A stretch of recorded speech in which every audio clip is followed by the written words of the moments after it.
Greetings, Minecrafters, and welcome to another Minecraft discussion on all things well-being.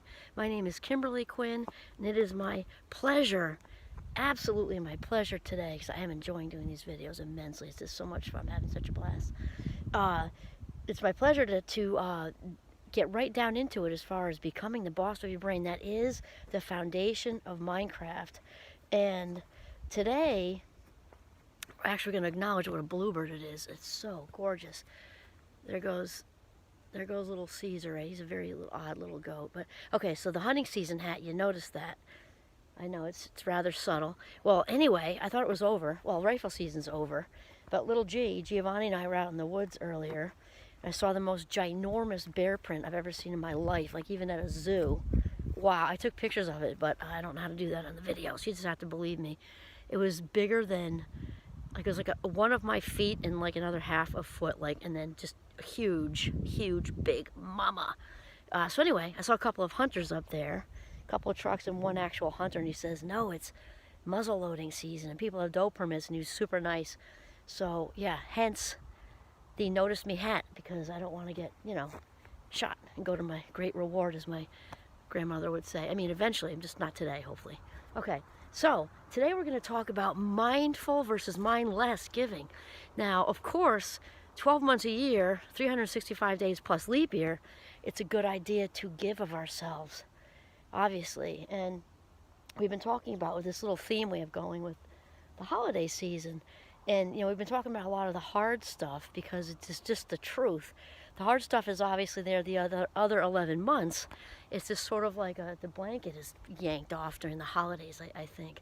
And there's also lots and lots of good stuff going on out there. I mean, the goodness of people really comes out during this season also. And so, obviously, we talked about the basic needs last time. Maslow's hierarchy, Abe, one of my favorite psychologists, the other one being Viktor Frankl, who survived the Nazi concentration camps. So just two good, really good men.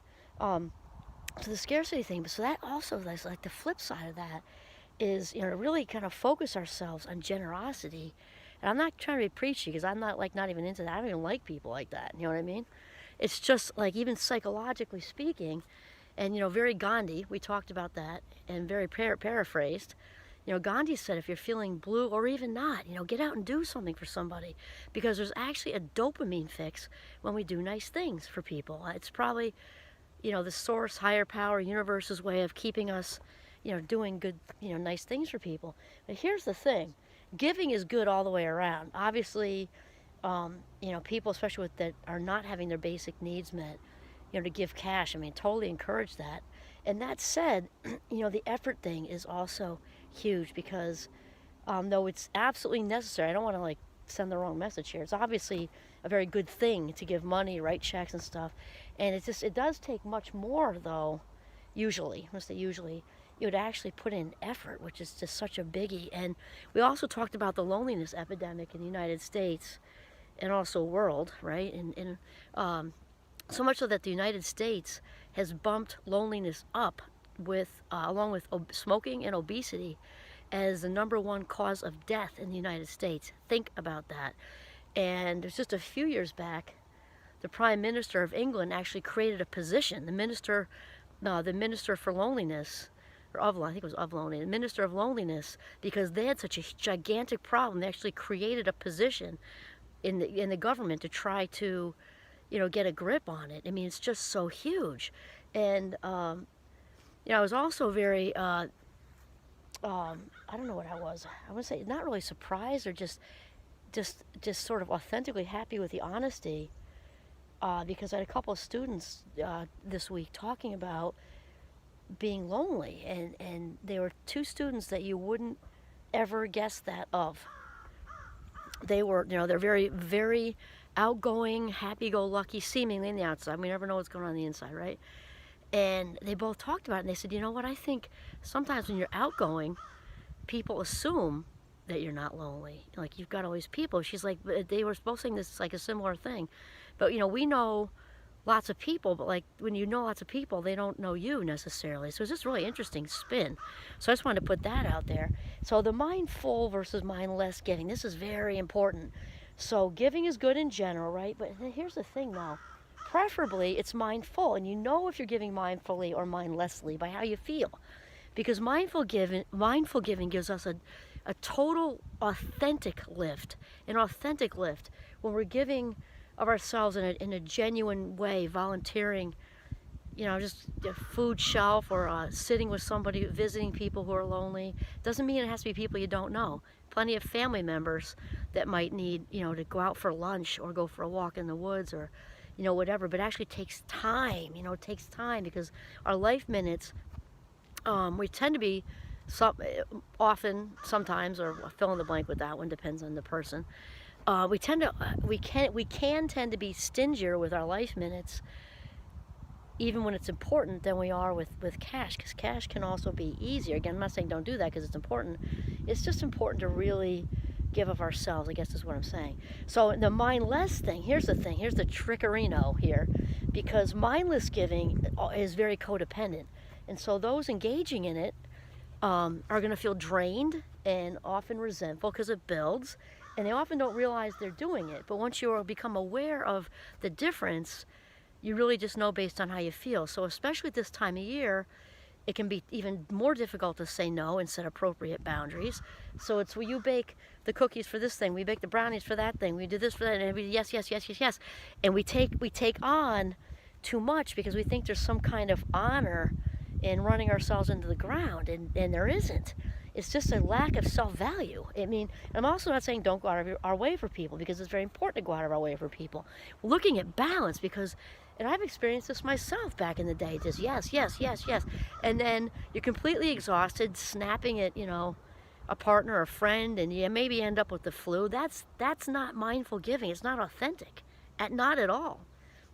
What it is codependence, because what we're really doing, even though people are benefiting from our homemade cookies, I'm talking about over the top stuff, not just, a dozen cookies or something, but over the top and just yesing and running this Christmas thing and that, we often,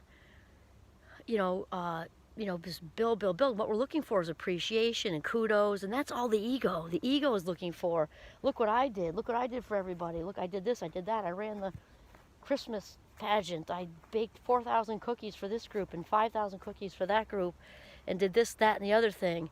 And it's really more of a look at me, even though we're not thinking that at the time. Look at what I did. Look at what a good person I am. And it's just like what we were talking about before, is the authentic self already knows she or he or they are a good person. They don't need to go looking for the approval. So the difference is it's still giving. It's just it's really just the mindset, and also some boundary settings, because mindful giving, we don't feel depleted, we don't feel resentful, we're not looking for kudos, we're just giving because it's straight from the heart and it's not beyond our limits. It's because it feels energizing. It feels really, really energizing to give mindfully versus look at how much I've done for everyone. That reduces us to a human doing. That's the ego. The authentic self is the being part, and it's just very, very important and far more rewarding, because mindful giving brings inner peace and just joy, where you feel like you're just going to bust. So it's just so exciting to give mindfully, and a lot of times it's just spontaneous, and it's just really, really, really great. So there is the difference. And the other thing too is with mindless giving, often involves a lot of just inauthentic behavior, and it can be disguised, because like when people coming in with us, it looks like it's all good stuff, and again, the giving part is good. It's just the depletion, the resentment, and the getting overall, getting drained and exhausted and burnt out, the part that's not good. But we often are also trading some nice. We talked about that, trading nice for the approval, and the nice isn't authentic. That's all ego stuff. Kindness is authentic. So there we go. Look at those goats, huh? Aren't they handsome? I just got barked at by my husband because he didn't want to let them out, because then we have to put them back. But this is like a really beautiful day. And so I have Cheez-Its, which is what they like, to go back in. Also Doritos. We don't give them much because it's not like very healthy, but just to get them back in, it works. It works really, really great. Okay, so there we have it. Mindless versus mindful giving. One is draining, depleting, and of the ego, and the other one brings inner peace and joy and authentic fulfillment. This is Kimberly Quinn signing off under this bluebird of a sky in northern Vermont in my backyard with the goats. Have a mindful day of giving.